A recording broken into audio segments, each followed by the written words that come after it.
शांत मन पर बाहरी कारकों का प्रभाव, बाह्य क्षेत्र का प्रभाव कैसे पड़ता है। मैं 9 महीने क्षेत्र संन्यास में रहा। ऐसा कई बार पहले भी हुआ है, कभी 7 महीने, कभी 9 महीने। लेकिन 9 महीने बाद, 9 महीना 1 दिन कल था प्रथम, तब मैं निकला। 215 किलोमीटर की यात्रा है। कहीं मांगलिक कार्यक्रम है, कहीं पर जो हमारे रिश्तेदारी में जहाँ किसी का निधन हो गया, तो जगह जगह परिस्थितियाँ, विचार, भावनाएं बदलती रहीं। उनका प्रभाव पड़ता है। जो बंधु बांधव हैं, जिनके आंसू निकलते देखे, तो वहाँ पर कैसी भावनाएं हुई, वहाँ पर मन का प्रभाव क्या पड़ा। वो शोक संतप्त परिवार है तो उसका वो शोक की तरंगे थीं। जहाँ पर मांगलिक कार्यक्रम है वहाँ पर प्रसन्नता की तरंगे थीं। श्रुति के यहाँ गया, अभिषेक के यहाँ गया, वहाँ पर आचार्य जी के यहाँ गया तो वहाँ उनका भतीजे का देहावसान हो गया। उसके बाद में ननिहाल गया, वहाँ पर भी वही चीज़। और फिर अपने गांव में आया, वहाँ और ज़्यादा युवा धन गया है। तो व्यथा रही, पीड़ा रही। और इतना 9 महीने में जैसे कोई तालाब का पानी शांत हो जाता है, उसमें कोई कंकड़ी धीरे से डाल दी जाए तो उसमें तरंगे उठने लगती हैं। ठीक वैसे ही कि शांत मन पर बाह्य वातावरण का प्रभाव पड़ा। ये प्रभाव पड़ा कि मैं जब फिर कछोना गया तो जगह जगह परिस्थितियाँ बदलती रहीं।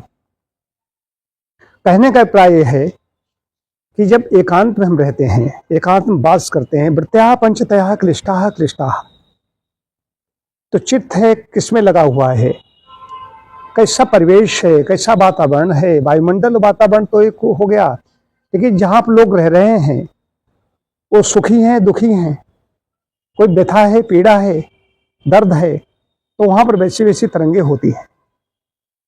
तो इसका प्रभाव ये रहा कि मैं प्रातः नींद गहरी हुई, थकान हुई, मैं निकले नहीं, थकान बढ़ी। और जबकि मैं आंखों पर पट्टा बांधे रहा, मैंने रास्ते में स्थान नहीं देखे। जहाँ उतरा, जहाँ पर जाना था वहीं पर मैंने देखा। तो 10 मिनट कक्षा में लेट पहुंचा।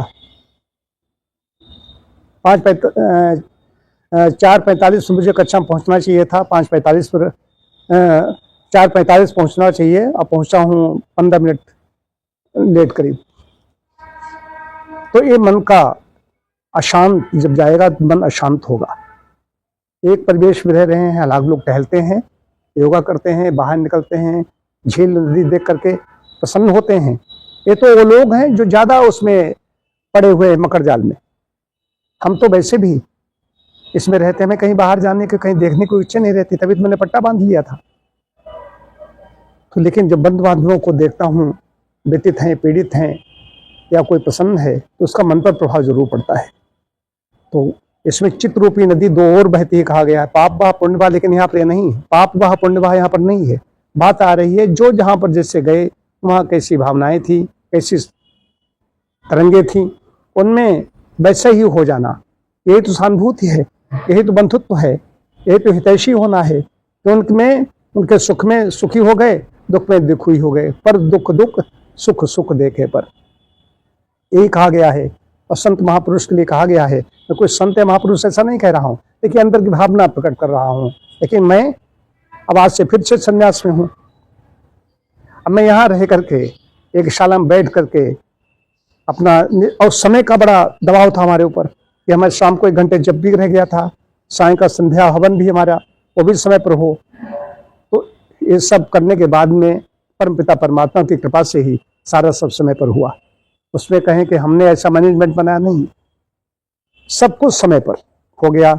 इतनी यात्रा हो गई, इतनी जगह पहुंच भी गए, और फिर से मेरा चित्त संन्यास प्रारंभ हो गया। तो मन का, वायुमंडल का प्रभाव तो पड़ता ही पड़ता है, लेकिन बाहर का कहाँ कहाँ कैसी तरंगे हैं, ये सारा संसार तरंगों से बना हुआ है। समाज में भी यही है, लेकिन ये होना चाहिए।